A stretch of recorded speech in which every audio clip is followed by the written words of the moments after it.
सहनाववतु सहनो भुनक्तु सह वीर्यं करवावहै तेजस्विनावधीतमस्तु मा विद्विषावहै। ओम शांति शांति शांति। वैदिक जीवन पद्धति की इस कक्षा में आप सभी का हार्दिक स्वागत है, अभिनंदन है। ऋग्वेद के द्वितीय मंडल का हम स्वाध्याय कर रहे हैं, जिसमें से 27वें सूक्त का स्वाध्याय, जिसमें बहुत सुंदर सुंदर मंत्र दिए हैं और एक एक मंत्र वास्तव में बहुत बड़ी उपलब्धि कराने वाला है। हमारे ज्ञान को, हमारे दिव्यता को बढ़ाने वाला है। हम वास्तव में अपने जीवन की उन्नति के लिए सदा ऐसा जीवन जिएं जो सभी के लिए अनुकरणीय हो, सभी के लिए वंदनीय हो, स्तुत्य हो, सभी के लिए आदर्श जीवन हो। और इस आदर्श जीवन को जीने के लिए हमको वेद के ज्ञान को अपने जीवन में उतारने का, इसका आधान करने का परम सौभाग्य जो मिला है, उस सौभाग्य को ना खोने दें, ना जाने दें, उसको नष्ट ना होने दें। प्रायः व्यक्ति जब समय व्यतीत हो जाता है, जब काल अवधि समाप्त हो जाती है, तो फिर व्यक्ति को जागरूकता आती है कि अरे, हमारा जीवन तो ऐसे ही व्यर्थ चला गया। हमको जो करना चाहिए था वो हमने किया नहीं, और जो नहीं करना था उसी को हमने बार बार, हजार बार किया, और हमारी अपनी स्वयं की हानि हमारे हाथों से हो गई। तो वह कार्य करें जिससे पछताना ना पड़े, जिससे हमारे जीवन में ऐसा कोई कार्य हम ना करें मन से, वाणी से, व्यवहार से, जिसमें हमको ग्लानि महसूस हो, ग्लानि हमको अनुभव हो। तो हम सदा उत्साह से रहें, हमारा प्रत्येक कर्म पूजा बन जाए परमात्मा की, ऐसी दृष्टि हमारी होनी चाहिए। और 27वें सूक्त के 16वें और 17वें मंत्र का आज हम स्वाध्याय करेंगे। अत्यंत ये बहुत ही ज्ञान से भरे मंत्र हैं, और 16वां 17वां ये अंतिम मंत्र हैं इस सूक्त के, 27वें सूक्त के। तो प्रथम मैं 16वें मंत्र को आपके समक्ष लिखता हूँ, फिर चर्चा करूँगा आगे। ओम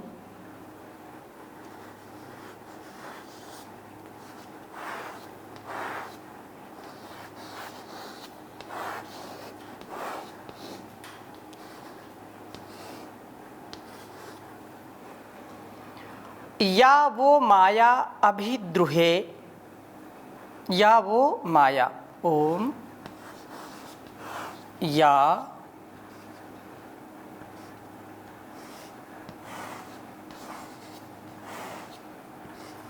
वो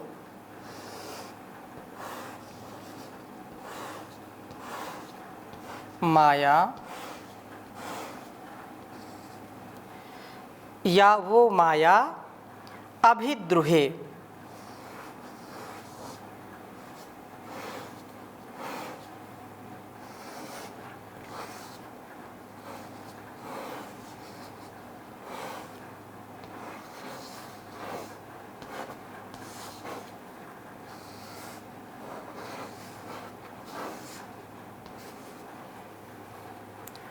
यजत्राह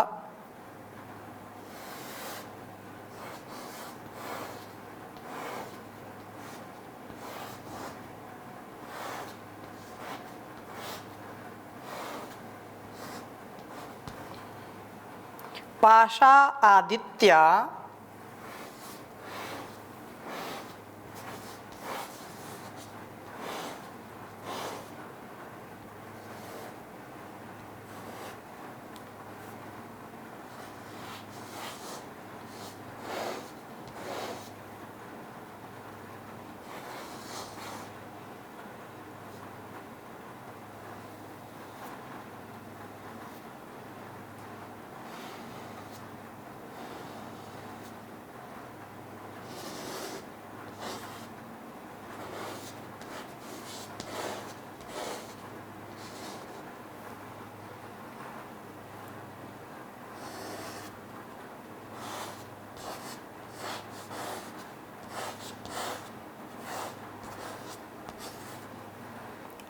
पाशा आदित्या रिपवे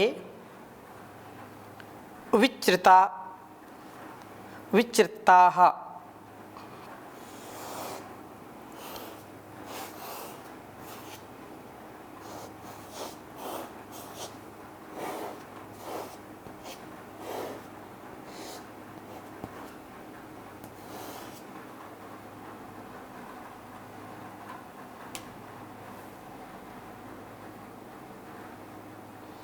अश्वीवतां अतियेषम्।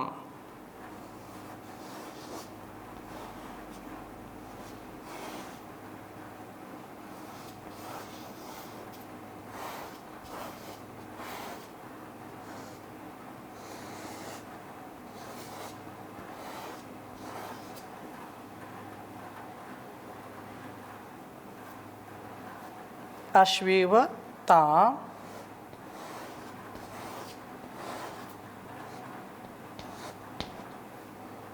अति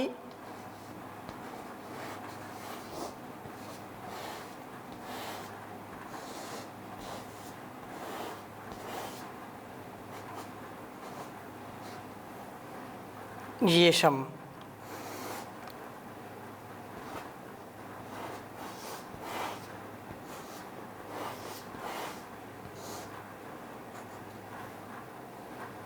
रथेनारिष्टा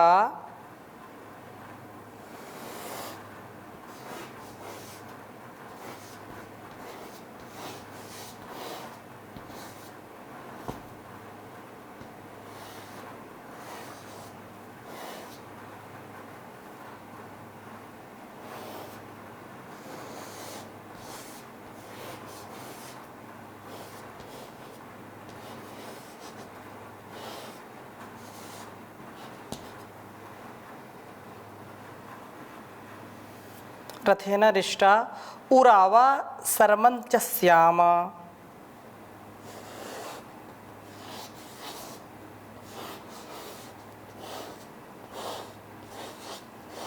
उरावा शर्मन्त्यस्याम।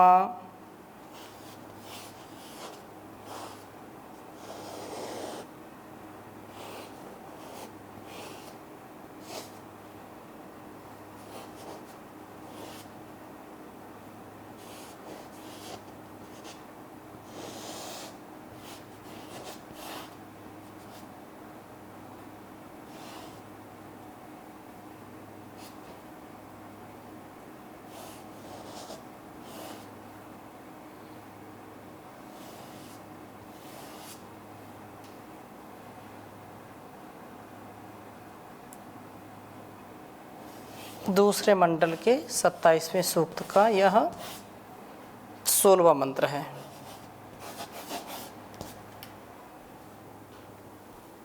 ओम यावो माया अभिद्रुहे यजत्राः पाशा आदित्या रिपवे विचृताः अश्वीवता अतियेषं रथेनारिष्टा उरावा शर्मन्त्यस्याम।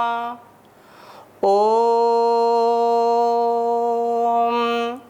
यावो माया अभिद्रुहे यजत्राः पाशा आदित्या रिपवे विचृताः अश्वीवतान् अतियेषां रथेनारिष्टा उरावा शर्मन्त्यस्याम। वेद मंत्र का भाव समझने का प्रयास करते हैं। कहा है कि हे यजत्राः, जो पूज्य है, जो स्तुत्य है, जो वंदनीय है, आदित्याः जो अमर है, अमरो, या जो वह आपकी मायाएं अभिद्रोहे औरों का द्रोह करने वालों के लिए हैं, तथा जो आपके पाशाह जो जाल हैं रिपवे शत्रुओं के लिए विचित्रताः ग्रथित हुए हैं। मैं तान उन सब मायाओं व पाशों को अति येषम लांघ करके पार करने वाला बनूं। इन मायाओं व पाशों को तैर जाऊं, उसी प्रकार से तैर जाऊं जैसे कि इव कहा, जैसे कि अश्वीव, जैसे कि उत्तम घोड़े वाला रथेन, रथ से दुर्गम मार्गों को लांघ जाता है। कितनी सुंदर उपमा दी है, कितना सुंदर भाव इसमें दिया हुआ है इस वेद मंत्र में, कि द्रोह करने वाले पुरुष प्रभु की इस माया में फंस जाते हैं। जो अपने आप से द्रोह करते हैं, अपने लोगों से द्रोह करते हैं, जो अपने मातृभूमि से द्रोह करते हैं, अपने राष्ट्र से द्रोह करते हैं, वे इसके पास में बंध जाते हैं। और जो फंस जाते हैं, बंध जाते हैं, तो माया में फंसने के कारण ही वे द्रोह वृत्ति वाले हो जाते हैं। परमात्मा औरों के साथ शत्रुता से बरतने वालों को पाशों में जकड़ता है। हम ना रिपु हों और ना द्रोही हों, तभी हम माया व पाशों से बच पाएंगे। अरिष्टाह, अहिंसित होते हुए हम उरऊ आ शर्मन, प्रभु की विशाल शरण में श्याम हों। हम द्रोह व शत्रुता के भावों से ऊपर उठ करके विशाल सुख को प्राप्त करें।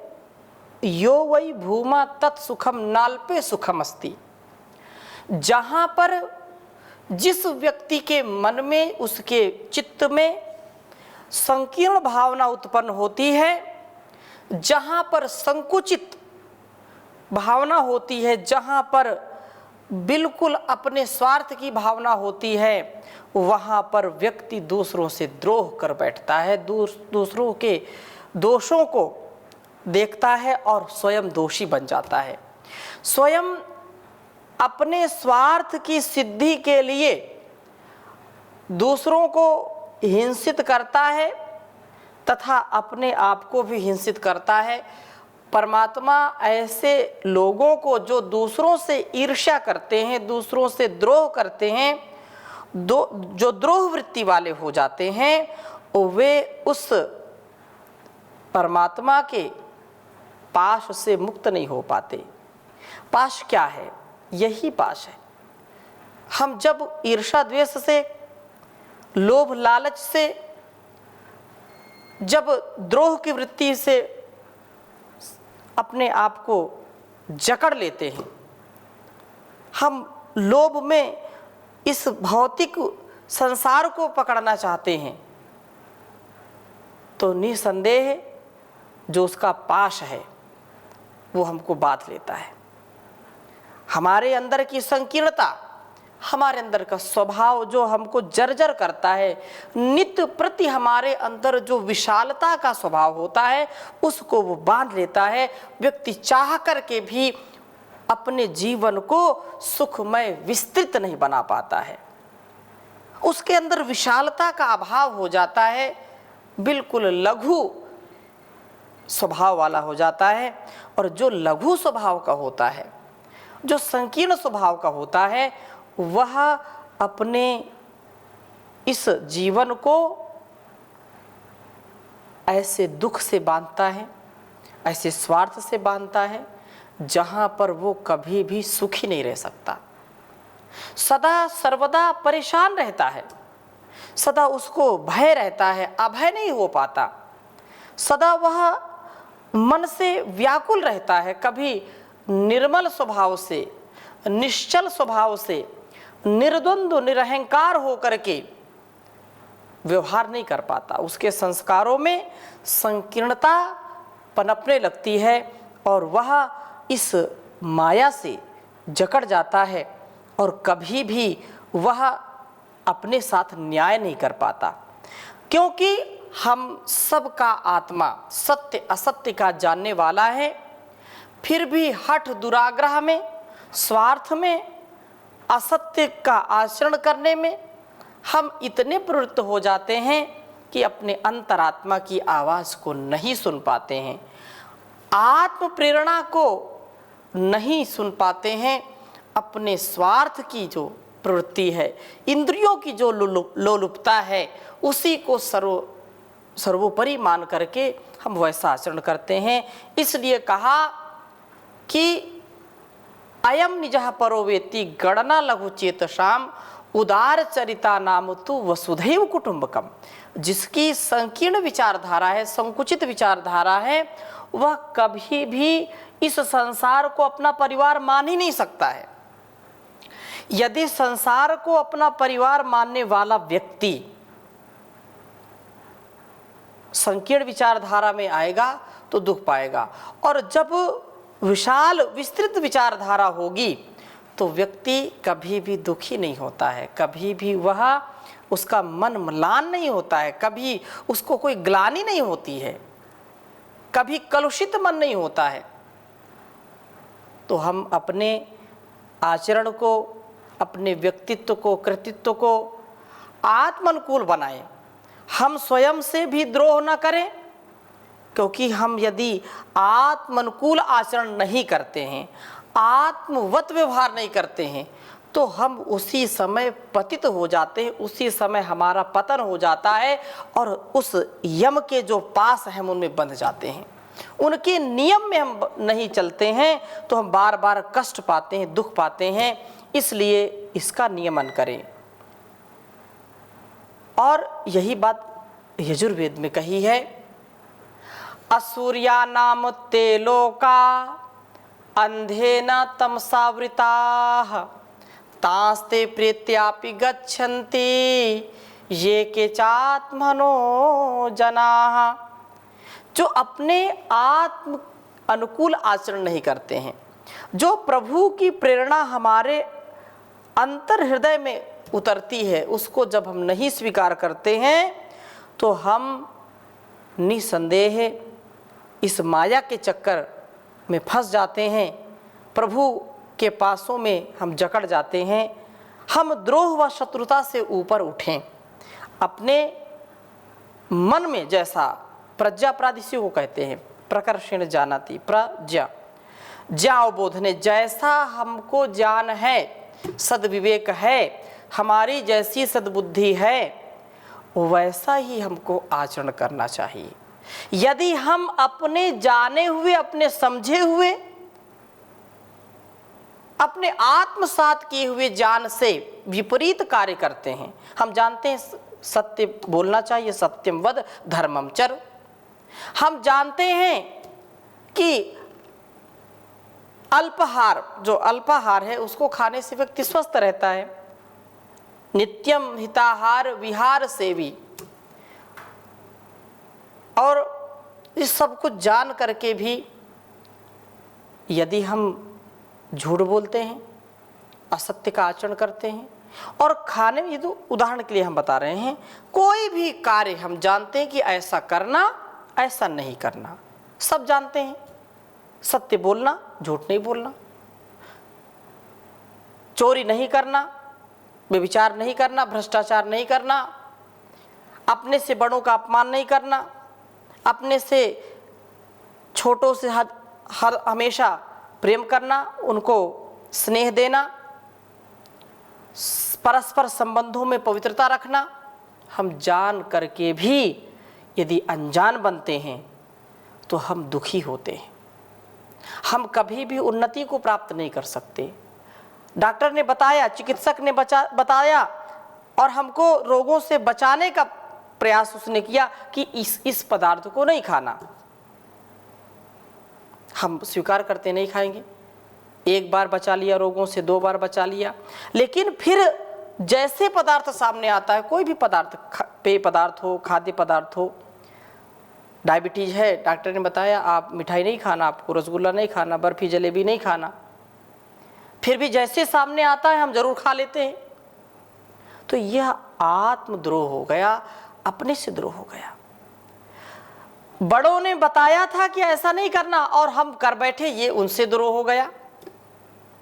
तो जो द्रोह करने वाला व्यक्ति है, भोग की वृत्ति वाला जो व्यक्ति है, वो कभी भी इन पाशों से बच नहीं सकता है, इन माया के चक्कर में जरूर पड़ेगा, फंसेगा।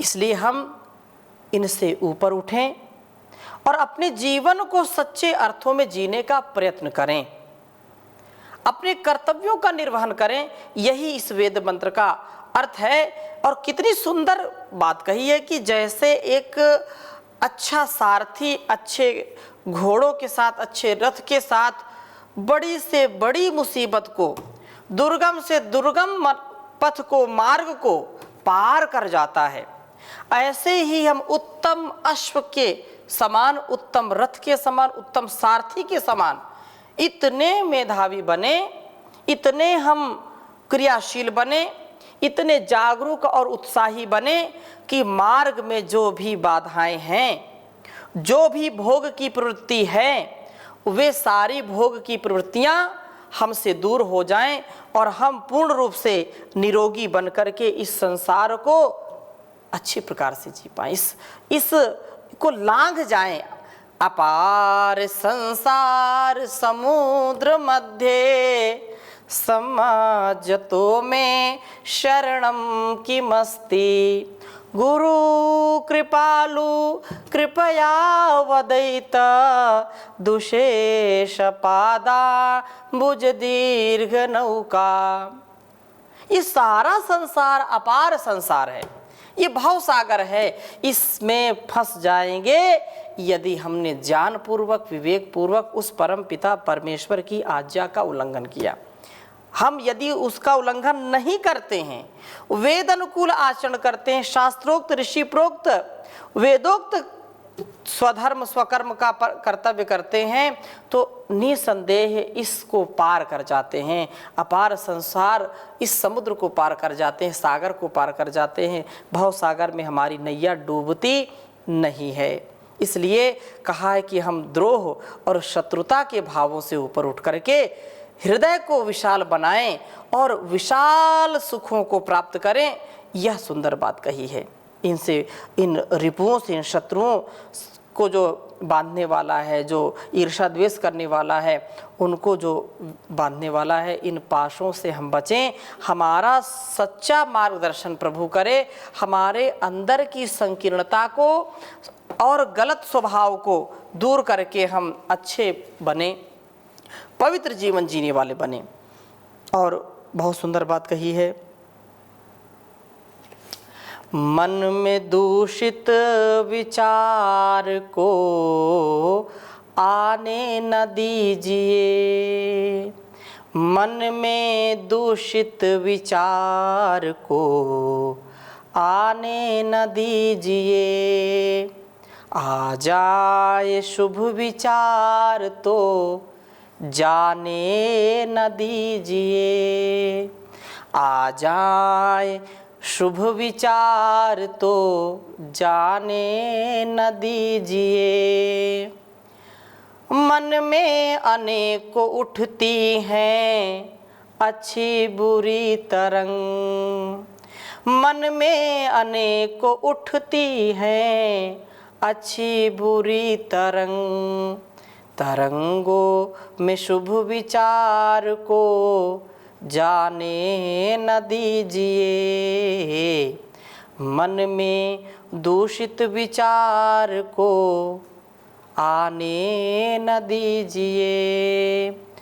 बालू की भीत सी है ये दोनों ही दशाएं, बालू की भीत सी हैं ये दोनों ही दशाएं। दीवार शुभ कर्म की ढहाने न दीजिए,